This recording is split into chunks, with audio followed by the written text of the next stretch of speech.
Welcome to Highly Quarantined. We've got a baller here with stairs, a staircase in New York, and we've also got Dominique Foxworth. He's joining us from his trophy room. Let's get started with some football questions. You got a park behind you. I do. You guys can't even see. Look at the refrigerator, and I guarantee that trash can open without you touching it. That's right. Why is your trash can right next to your refrigerator, though? Can we talk about that? I don't know if you heard, but it's a virus out here.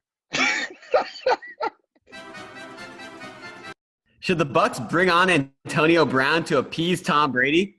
Dominique calls this story Bologna. I pronounce that baloney. I don't pronounce it Bologna, but I want this story to be true. Adam Schefter is reporting that a lot of people want to play for the Bucs now that Tom Brady is there, and the Washington Post is throwing out the idea that Antonio Brown would want to be there. And if I'm Tom Brady and I'm win now, and if I'm Tampa Bay and I'm win now because of how old my quarterback is, obviously I want Antonio Brown. I understand all of the reservations, but the only reason this guy is available to anybody is because of all the reservations. So if I'm Tom Brady, he doesn't seem to be one of the people who's ever had a problem with Antonio Brown. I think if Antonio Brown had stayed in New England and not combusted, Tom Brady might still be in New England because he would have been a helpful fountain of youth there. But of course, if I'm Tom Brady and I have a good relationship with Antonio Brown, I want as much talent as possible around me. But you said there are some reservations. Your assumption is that those reservations do not inhibit you from winning now. I think that he doesn't necessarily help this team. And I don't believe anybody who's trying to present this to me that Tom Brady actually likes Antonio Brown, or Tom Brady wants to be his friend, or he cares about him, or he loves him, or he wants him around. Tom Brady had a conditional relationship with Antonio Brown. When he needed a receiver, he loved Antonio Brown, and he was willing to do what it took to get him on his team.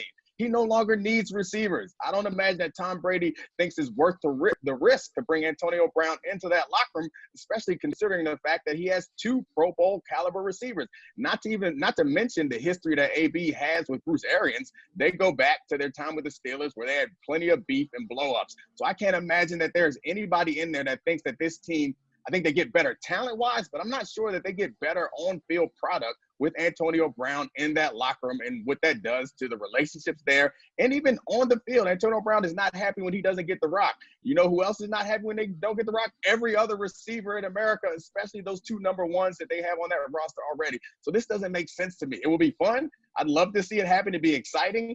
And I guess we also have to consider the fact that AB got a suspension looming. They're not going to let him back in the league with rape allegations and sexual assault allegations without making him serve some sort of suspension. So I don't get the value of adding AB to the situation down in Tampa.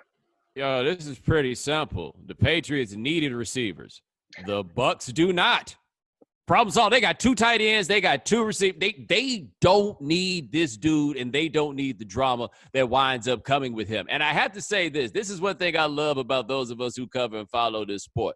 We love to chastise teams when they make a move like bringing in Antonio Brown in spite of and talk about all they care about is winning, da-da-da. But a glimmer of an idea of Antonio Brown coming back to play for them. And here we are at our houses charged up just to talk about the very idea. And then if a team were to sign him, the finger wagging would begin. We are not slick.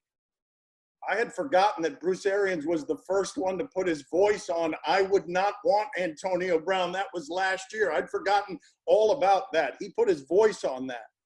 Yeah, like, he know that dude. Like, Tom Brady worked with him for a little while. Bruce Arians is like, nah, bro, that was trouble then, right? We ain't even talking about now. Antonio Brown, and to be fair, given that we didn't really see him play that much last year, he might be the third best receiver on the Bucs. Like, their receiver game is strong.